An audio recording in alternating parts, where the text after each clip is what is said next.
क्या आप सब तैयार हैं? ओके। 11:20 हो रहे हैं।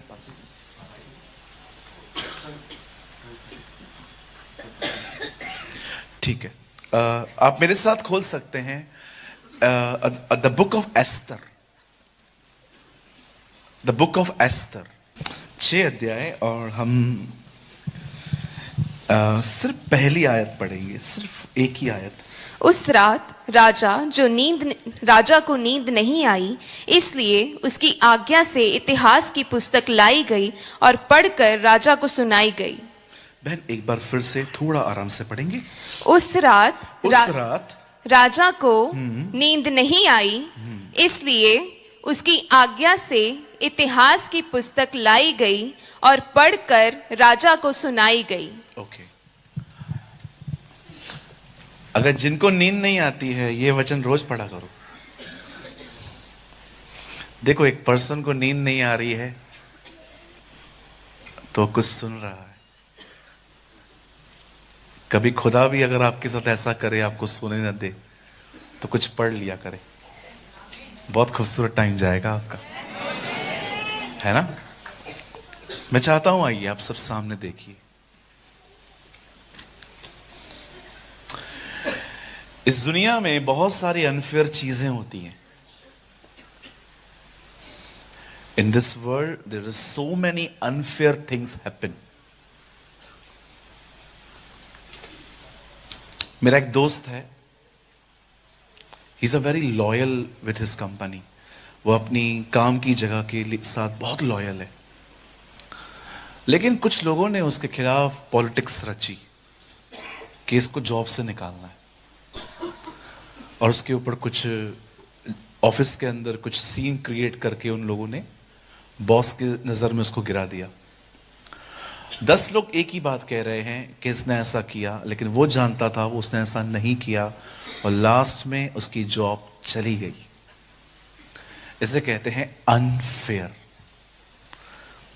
इस दुनिया में ऐसी बहुत सारी ऐसी चीजें होती हैं जिसमें आपका कोई दोष नहीं है, बट आपके साथ हुआ।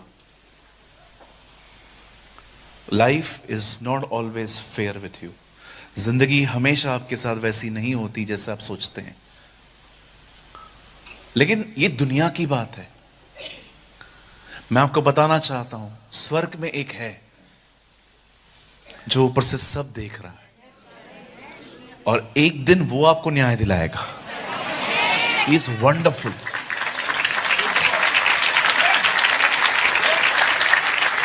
भले ही इस दुनिया में बहुत सारी ऐसी चीजें होती हैं जो अनफेयर हैं, लेकिन याद रखिए, ऊपर की दुनिया बहुत अलग है। शायद लोग सब कुछ न देख पाएं, लेकिन बाइबल कहती है वो सब देख रहा है। He knows everything. दानियल की पुस्तक में लिखा है, अंधेरे में क्या है तू जानता है, क्योंकि तेरे निकट प्रकाश बना हुआ है। सो आपके साथ कितना भी अनफेयर हुआ हो, चाहे आपके साथ कुछ भी ऐसा हुआ हो जिसमें आपकी गलतियां नहीं थी, या तो एक चीज मैं देखता हूं जो बहुत पेनफुल है। मैंने देखा है, जो लोग बहुत कुछ करते हैं ना, उनके काम को कभी ऊपर कोई नहीं लेके आता। एक बहन है जो मैरिज करके अपने हस्बैंड के साथ रह रही है, उसके पूरे परिवार को देख रही है, लेकिन उसकी कोई सराहना नहीं करता, उसे कोई लिफ्ट नहीं करता, और ये काम उसे और डिप्रेस कर देता है। कई बार हमारे जिंदगियों में ऐसी चीजें होती हैं जो हम करते हैं, पर हमें कभी भी रिवॉर्ड नहीं मिलता, और फिर हम एक ऐसे एटीट्यूड में आ जाते हैं कि चलो इसके लिए ही पैदा हुए थे हम, कि बस करना ही ये है। जी नहीं, ये दुनिया की कहानियां हैं। आपके साथ ऐसा नहीं होगा। आपके काम को खुदा उठाएगा।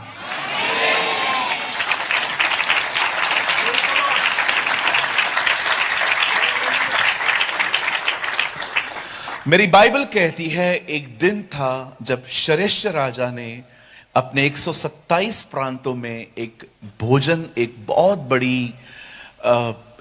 बड़ी पार्टी अनाउंस की।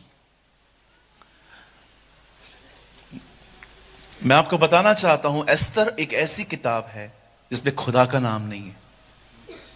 आपको कहां पर भी परमेश्वर, प्रभु, यहोवा, पवित्र आत्मा, यीशु ये वर्ड्स नहीं मिलेंगे।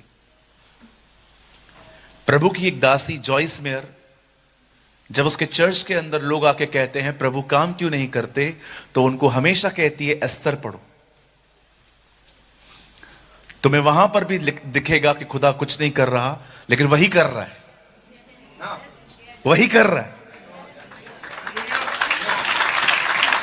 अगर आपको ऐसा लगता है कि परमेश्वर इन दिनों में कुछ नहीं कर रहा, तो मैं आपको सेम बात कहूंगा उस बहन की। आप एस्तर की किताब पढ़िए, जहां पर परमेश्वर का नाम नहीं है, पर सारे कामों से भरी हुई है उसकी। वो हर अध्याय में कुछ कर रहा है। कई बार प्रभु को आदत है पर्दे के पीछे काम करने की, वो कर्टन के पीछे काम करता है। इसलिए यीशु की मौत ने पर्दा फाड़ा ताकि हम देख सकें कि पर्दे के पीछे क्या हो रहा है। आमीन। बाइबल कहती है एक राजा था जिसका नाम था शरक्श इन इंग्लिश, और खुदा के पाक कलाम में लिखा है कि उसने अपने 127 प्रांतों को, बड़े बड़े लोगों को, अधिकारियों को, उसने अपने गवर्नर्स को, अपने सेंचुरियंस को, हर एक को बुलाया कि आओ हम एक पार्टी करने वाले हैं। और इतिहास गवाह है ये पार्टी 6 महीने चली है, 180 डेज। और इस पार्टी के अंदर उन्होंने हर चीज खाने के लिए रखी थी। और एक चीज वहां पर और भी जिक्र है कि शराब पीने के लिए वो लोग किसी को भी जोर जबरदस्ती नहीं करते थे। लिखा है पीना तो नीति के अनुसार होता था। सब जिक्र है कि हां ऐसा हुआ है, इट्स अ फैक्ट। और बाइबल कहती है उन्हीं दिनों में जब शरिश राजा बहुत पी चुका था, तब उसने रानी वश्ती को एक मैसेज भेजा कि तू क्वीन है और क्वीन की तरह हमारे बीच में आ। और वो दिखाना चाहता था कि कितनी खूबसूरत पत्नी दी है उस खुदा ने, मतलब उसके पास है। लेकिन हम सभी जानते हैं रानी वश्ती ने साफ मना किया, मैं नहीं आने वाली, आई विल नॉट कम। और जब ये बात राजा को पता चली कि रानी ने मुझे मिलने से मना किया है, वो बाहर आने से उसने मना किया है, बाइबल बताती है वो क्रोध से भर गया, क्योंकि अब बात ईगो पे आ गई थी। अब बात आने और जाने की नहीं थी, अब बात ये थी मेरी आज्ञा क्यों नहीं मानी। जानते हो ईगो, एक घमंड से भरे हुए व्यक्ति के अंदर सबसे बुरी बात क्या है? वो भलाई से ज्यादा अपनी बात माने जाने से खुश होता है। कहिए पास वाले को कभी घमंड न करें, घमंड से दूर रहिए। हमारी बाइबल कहती है खुदा को चढ़ी हुई आंखें भी पसंद नहीं, चढ़ी हुई आंखें। एक परमेश्वर के दास ने सीढ़ियां बनाई, सीढ़ी। अभी आप YouTube देख रहे हैं ना, पहले YouTube इतना नहीं होता था फेमस, पहले सीडीज चलती थी। आपके घर पे कोई पुराने DVD प्लेयर्स पड़े? अभी तो कोई यूज ही नहीं करता, लेकिन पहले DVD प्लेयर्स आते थे, सीडी डालते थे हम लोग। मुझे आज भी याद है, हम बाजार से ले आते थे। एक परमेश्वर के दास ने एक सीडी बनाई, उसका नाम रखा प्रभु तुम्हें पवित्र करेगा। एक ही दिन में वो सारी सीढ़ियां बिक गई। सेकेंड वीक में उन्होंने एक और सीडी बनाई, उसका नाम लिखा आओ हम प्रभु की आराधना करें, वो भी सीडी बिक गई। तीसरे हफ्ते में उन्होंने एक सीडी बनाई जिसका उन्होंने नाम रखा घमंड न करो, एक भी नहीं बिकी। क्योंकि जो लोग वहां से गुजर रहे थे सब लोग उसको टाइटल को देख रहे थे, घमंड मत करो, घमंड तो मुझ में है ही नहीं, मैं लूं क्यों, चलो। घमंड कभी आपको महसूस नहीं होने देगा कि आप घमंडी हो। वो कभी आपको महसूस ही नहीं होने देगा कि आप गलत हो। घमंडी व्यक्ति हमेशा अपनी नजर में ऊंचा, हर एक को नीचा रखता है। एक सुंदर स्वरदूत को घमंड ने श्रापित शैतान बना दिया, जो नाश होने के लिए रखा गया है। बस डोंट प्राइड। इवन आपको आपके बाइबल के ज्ञान पे भी घमंड नहीं होना चाहिए कि मुझे दूसरों से बेहतर पता है। मैं लास्ट टाइम आया था, मैंने आपको बताया था, मैंने रिसेंटली एक आदमी के साथ डील की थी। एक बंदा था जो मेरी मीटिंग में बैठा हुआ था, मैं बाहर था कहीं पर, तो जैसे मैं स्टार्ट करता था बोलना वो चला जाता था और एकदम आगे बैठता था। मतलब सारे लोग देख रहे हैं कि मीटिंग के बीच में कैसे जा रहा है, और एक बार नहीं उसने ऐसा 3 बार किया। अब एक्चुअली ये पर्सनल थिंग है, मुझे इतना ध्यान नहीं देना चाहिए, लेकिन पता नहीं क्यों मैंने उससे पूछा, मैंने कहा भाई साहब आपको कुछ तकलीफ है? जैसे मैं आता हूं आप चले जाते हो। तकलीफ नहीं है, मुझे सब पता है, आई नो एवरीथिंग, मेरे को सब पता है।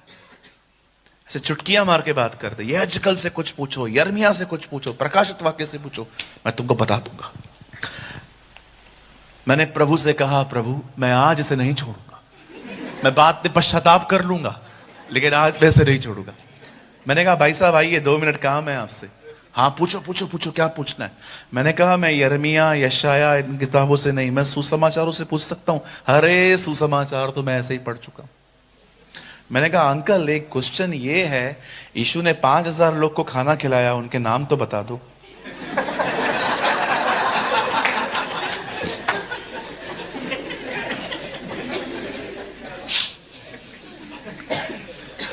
ये कैसा सवाल है?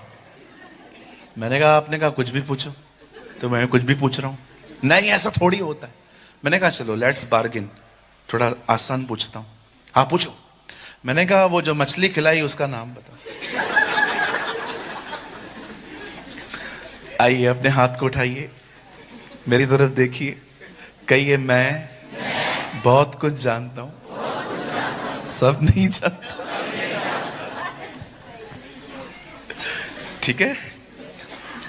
अब जानते हैं पास्टर क्यों मिलता है? ताकि उसकी अधीनता में रह के सीखा जा सके। और आपको तो प्रभु ने ऑलरेडी एक अच्छा दास दिया है। सोचो, अभी सिंपल आप एक बात सोचो, अगर वो आपको कह रहे हैं ये करो, इसमें उनका फायदा क्या होगा? कुछ भी नहीं, आपका ही है। आप याद रखिए, आधीनता घमंडी कभी स्वीकारता नहीं है।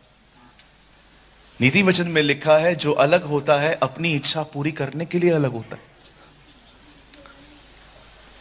कुछ पुराने लोगों से कुछ गहरी बात कह सकता हूं, बुरा तो नहीं लगेगा? जब रोलैंड अंकल रेनॉल्ड बॉन्की को बीच में छोड़ के भाग रहा था।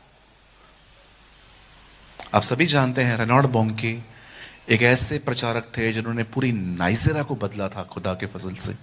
और उनके जाने के बाद जो उनका स्पिरिचुअल सन था रोलैंड, जो इन दिनों में सेवकाई कर रहा है, वो अपनी किताब में लिखता है, जब मैंने अधीनता अस्वीकार की तब रेनॉल्ड बॉन्की ने खुदा उससे कहा, ऐसा मत कर, तो स्पिरिचुअली खत्म हो जाएगा। आज भी आप देखिए, जो लोग चर्च से चले जाते हैं, अधीनता नहीं स्वीकारते, आप 1-1.5 महीने के बाद उनसे मिलके देखो, आपको उनके जीवन पे कोई अनुग्रह नहीं दिखेगा। आपको नहीं दिखेगा। क्योंकि याद रखिए, कुछ आशीषें तब हैं जब आप कमरों में बैठते हैं, पर कुछ आशीषें तब हैं जब आप आपस में मिलते हैं। कुछ ब्लेसिंग्स ऐसी हैं। और मैं आपको कहना चाहता हूं, जब आपको एक पास्टर कहता है ना, आप मेरे अधीन हो जाओ, इसमें उनका कोई फायदा नहीं होता। विश्वास कीजिए, अधीनता में ही सेवक तैयार होता है। हमारी बाइबल कहती है, शरेशा ने घमंड किया, आग बबूला हो गया। उसने कहा मेरी बात क्यों नहीं मानी उसने? तब बाइबल कहती है, उसने उस रानी को अपने पद से हटा दिया, क्योंकि एक रॉन्ग मैसेज जा रहा था। लोग उसके पास आके कह रहे थे, राजा इस औरत ने आपकी बात नहीं मानी, और अगर ये बातें बाहर जाके पता चलेंगी तो हमारे घर की औरतें भी कहेंगी, जब वो नहीं मानती है तो मैं क्यों मानूं? एक रॉन्ग मैसेज वहां से स्प्रेड हुआ था, और बाइबल कहती है उसे वहां से हटा दिया गया। अब बाइबल कहती है रानी का पद खाली था, और बाइबल कहती है उन दिनों में एक नया लेटर जारी किया गया कि जाओ, प्रांत प्रांत में हर जगह पे जाओ और राजा के लिए एक ऐसी लड़की ढूंढो जो पटरानी बन पाए। और बाइबल कहती है उन दिनों में एस्तर अपने चाचा मौद्रके के साथ एक घर में रहती थी, और सब लोग ढूंढ रहे थे लड़कियों को कि कौन सी वो लड़कियां होंगी जिनको हम ले जा सकते हैं। और बाइबल कहती है किसी की नजर एस्तर पे गई। अब एस्तर राज दरबार में पहुंचाई गई, और लिखा है उसकी संगतियां बदली गई, उसके वस्त्र बदले गए, उसके खाने की चीजें बदली गई, उसका डाइट चेंज, उसे प्रिपरेशन करनी थी, राजा के सामने आना था। ये कहानी कितना हमें यीशु के लिए बताती है ना, है ना? कितने लोग ये जानते हैं? हमारी बाइबल कहती है इज़राइल के लोगों ने खुदा को ठुकराया, और आप परमेश्वर को देखिए, आज परमेश्वर हम अन्य जातियों के पास आया। आमीन। और हमें एक समय दिया गया है कि हम अच्छे से तैयारी करें, क्योंकि एक दिन जैसे एस्तर राजा के सामने जाने वाली है, एक दिन हमें भी उस राजा के सामने जाना है। Prepare yourself. मैं आप में से हर एक को कहना चाहता हूं, these are the days of preparation. ये तैयारी के दिन हैं। प्रभु का मार्ग तैयार करो, उसकी सड़कें सीधी करो। मैं आपको कहना चाहता हूं ये तैयारी के दिन हैं। आप हमेशा याद रखना, बाइबल कहती है वो कुंवारियां नहीं गई जो दूल्हे के आते समय तैयारी शुरू कर चुकी थी, वो गई जो तैयार थी। फिर से कहूं, वो कुंवारियां नहीं गई जो दूल्हे के आने को देखकर तैयार होना शुरू होती हैं, वो गई जो तैयार थी।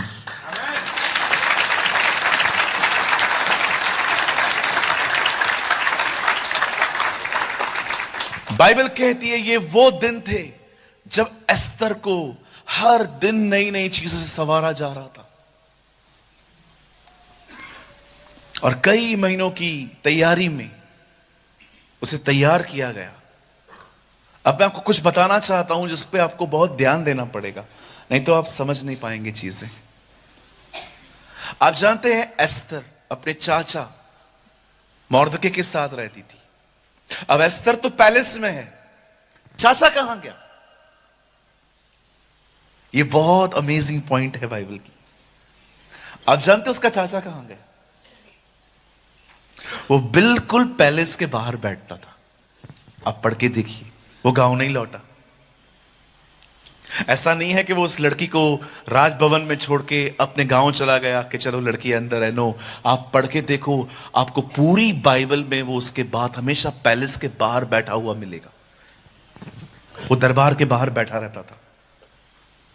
और आप जानते हैं उन्हीं दिनों में राजा का एक और कर्मचारी था, हमान। वो रोज आता जाता रहता था, और जब भी वो आता था लोग उसके सामने झुकते थे, सजदा करते थे।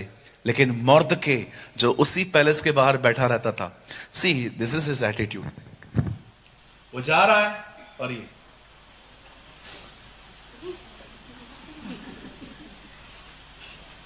वो झुकता नहीं था, वो खड़ा रहता था।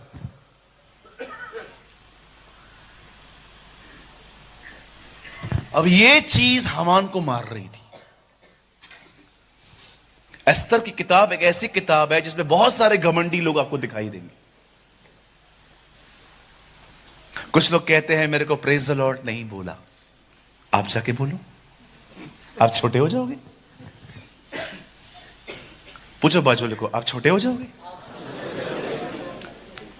मैं उधर खड़ी थी, पास्टर जी सबसे मिलके गए, मेरे को बात भी नहीं की। आपने है ना अपने पास्टर के खेत ले लिए हैं, अभी दुश्मनी चल रही है आप दोनों की। क्या मुझे बताइए उनके मन में क्या होगा आपके लिए?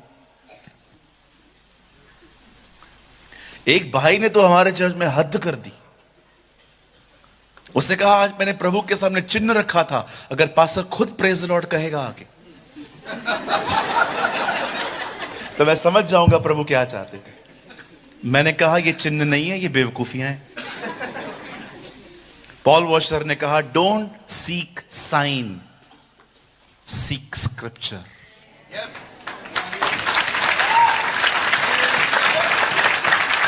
एक परमेश्वर के दास ने कहा, चिन्ह मत खोजो, परमेश्वर का वचन खोजो कि क्या ऐसा लिखा है कि नहीं। आइए अपने पास वाले से कहिए, कोई हमसे मिले या न मिले, लेकिन आज हम सबसे खुद मिलने जाएंगे। हाँ, don't live in a spirit of dictatorship. Dictator की तरह मत जियो, मैं क्यों ना मिलूं। हामान देखो, एक आदमी नहीं झुकता था, पूरी कौम को बदला लेने के लिए आगे आएगा। अभी प्रॉब्लम क्या है? बात को देखो, कितनी छोटी बात है कि वो आता है पर कोई उसके सामने मौद्र के झुकता नहीं है। आप कभी इंतजार न करें कि कौन मुझसे मिलेगा, आप खुद जाओ, सबको प्रेज़ द लॉर्ड बोलो, जय मसीह बोलो, शालोम बोलो। आप बहनें हो, किसी बहन को आप हक करो, भाइयों को हक करो, मिलो आपस में। नहीं नहीं, ऐसा कैसा, मैं एल्डर हूं, तू ज्यादा झुक। बिल्कुल, आप झुकेंगे ना, बहुतों को बचाएंगे। आपने हमारे प्रभु को देखा,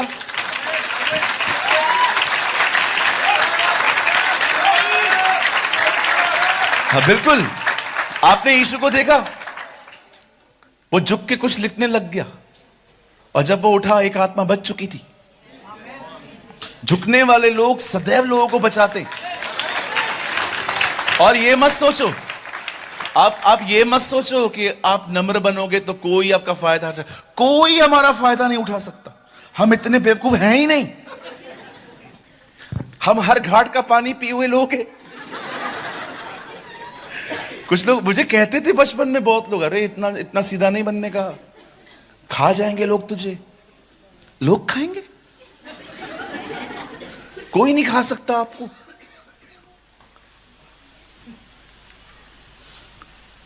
मैंने बहुत सारे भाई बहनों को देखा है, एकदम मस्त डिक्टेटर की तरह जिंदगी जीते, महाराजा एंड महारानी। जगह तो फिक्स रहता है चर्च में इनका, जैसे वो आएंगे हट जा। अरे ये क्या बात है जी? आगे बैठना, जल्दी आओ। हमारे कलीसिया में एक बहुत बड़ी बहन आई, मतलब है वो, मैं मानता हूं वो किसी पोजीशन पे है। वो पहले आई और सारी पहले की रो पूरी भर चुकी थी। हमारी कलीसिया में 10:30 की सर्विस में 10:15 बजे पूरी 70% चर्च भर जाती है, क्योंकि सबको डर रहता है कि लेट गए तो पीछे बैठेंगे। इस डर में सब जल्दी आ जाते। छोटी कलीसिया चलाने का ये बहुत बड़ा फायदा होता है।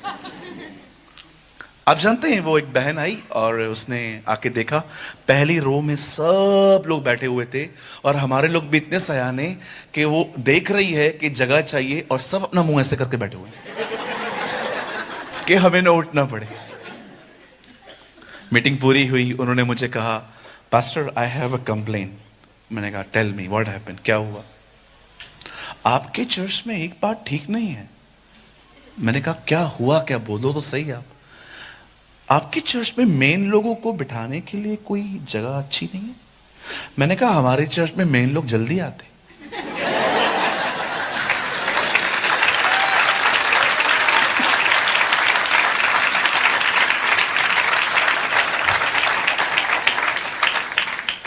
आइए अपने पास वाले से कहिए, नम्र बनो।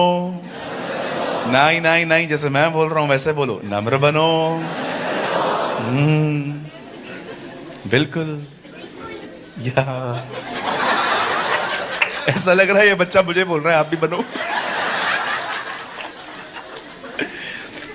अरे न झुकने की वजह से इस आदमी ने दुश्मनी मोल ली। मैं पढ़ रहा था, मैं हंस रहा था।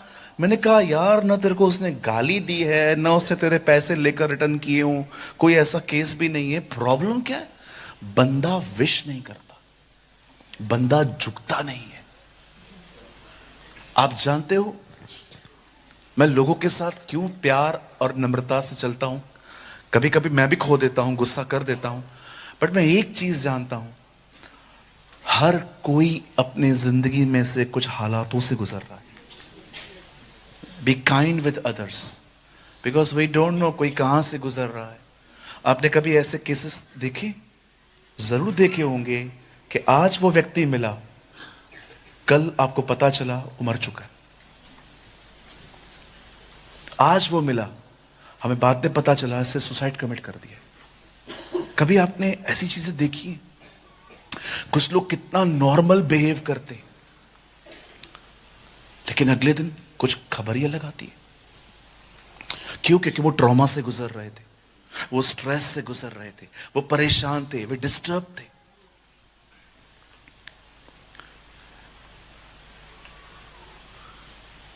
खुदा का पाक कलाम कहता है, मैं आपका अधिक समय नहीं लूंगा, मुझे सिर्फ आपके 15-20 मिनट चाहिए। परमेश्वर का वचन कहता है, जब हमान उतरता था दरबार से राजा के कुछ काम से, और बाइबल कहती है जब मोर्दकाय उसको देखता था और वो उसके सामने झुकता नहीं था, ये बात उसे बड़ी डिस्टर्ब करती थी। एक दिन हमारी बाइबल कहती है, इससे ठान लिया कि ये राजा के कानों को भरेगा,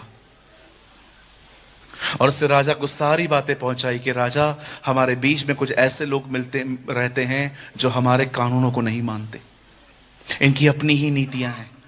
मैं चाहता हूं आप इन लोगों को खत्म करने की आज्ञा दे दें, और मैं आपसे वादा करता हूं इसके बदले मैं फायदा भी करवाऊंगा आपका, कि जब ये लोग मरेंगे इनकी जितनी भी संपत्ति होगी वो मैं सब दरबार में ले आऊंगा।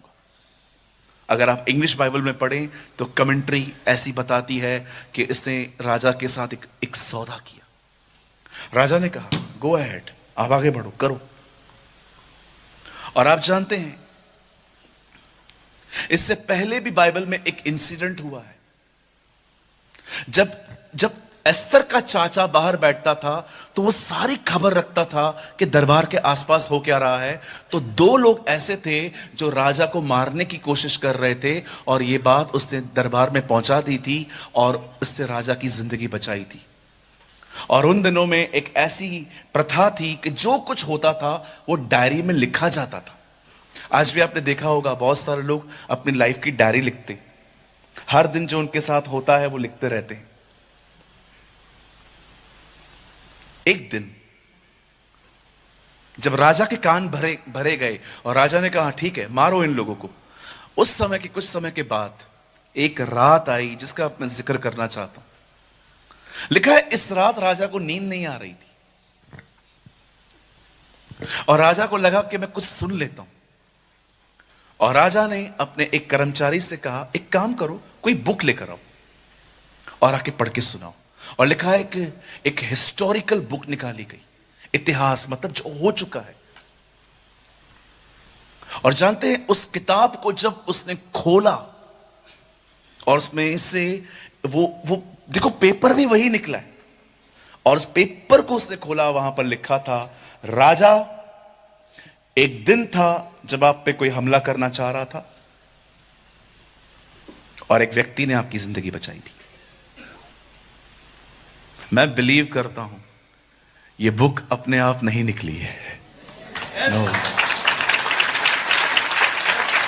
नो, हो ही नहीं सकता।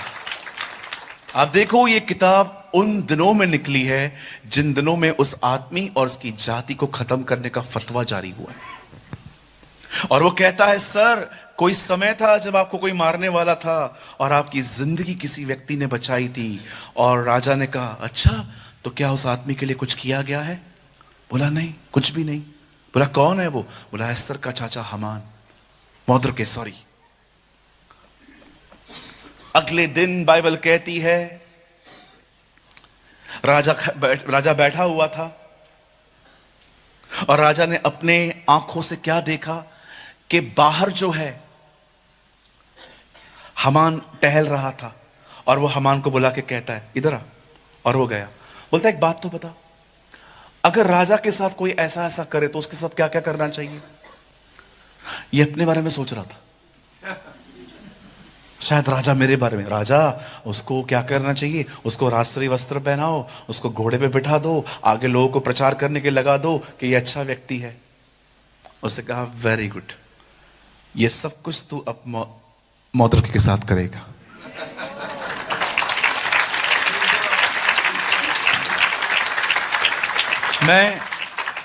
मैं एक्चुअली सब कुछ जो लिखा हुआ है 1 से 6 अध्याय तक, मैंने आपको सब बता दिया। आप घर जाके इसको पढ़ना। मेरा बहुत मन था कि आप इस कहानी को जो आपने ऑलरेडी पास्टर जी के मुंह से कई बार सुनी होगी, मैं चाहता था कि आप इसको और सुनो और पढ़ो, लेकिन अब मैं कुछ बताना चाहता हूं जो वहां नहीं लिखा है। आइए, मैं चाहता हूं आप सब सामने देखें, ध्यान दें। ये जितना भी मैंने आपको बताया इसमें कोई प्रकाशन नहीं है, ये सब लिखा हुआ है, ऐसा हुआ था। आप जानते हैं जिस समय एस्तर के चाचा ने उस राजा की जिंदगी बचाई थी, वो सब कुछ एक किताब में लिख के वो किताब को दबा दिया गया था। आप जानते हैं जीवन में ऐसा बहुत कुछ होता है जो दब जाता है। कई बार आप में से बहुत सारे जो लोग हैं यहां पर, जिन्होंने बहुत सेवा की होगी लोगों की, जिन्होंने बहुत कुछ सैक्रिफाइस किया होगा, बट दब जाता है। कई बार हमारी जिंदगी में ऐसा होता है, हम हर एक की चीज सह लेते हैं, हम हर एक को सहन कर लेते हैं, हम नाइस बिहेव करते हैं, हमें तकलीफ होती है, दिखाते तक नहीं है कि हम अंदर से घुट रहे हैं। लेकिन मैं आप में से हर एक को कहना चाहता हूं, ये परमेश्वर ने मुझे वचन दिया है इस कलीसिया के लिए। मैं आपको कहना चाहता हूं, आपका समय आ रहा है। योर टाइम इज कमिंग, जब परमेश्वर आपके छुपे हुए कामों को उठाएगा and God will reward you. परमेश्वर उसका प्रतिफल देगा। कई बार हम अपनी जिंदगी में इग्नोर किए जाते हैं, अवॉइड किए जाते हैं, हम जिंदगी भर किसी घर के साथ लॉयल बने रहते हैं, किसी व्यक्ति के साथ लॉयल बने रहते हैं, लेकिन हमारे सारे काम दबा दिए जाते हैं। एस्तर की किताब एक ऐसी किताब है जिसमें बताया गया है कि कई बार आपके अच्छे भले काम जो आपने किए हैं वो दबा दिए जाएंगे, लेकिन वो हमेशा दबे हुए नहीं रहेंगे। वो हमेशा दबे हुए नहीं रहेंगे। खुदा उन कामों को निकालेगा, खुदा उन कामों को महिमा देगा, खुदा उन कामों को उठाएगा।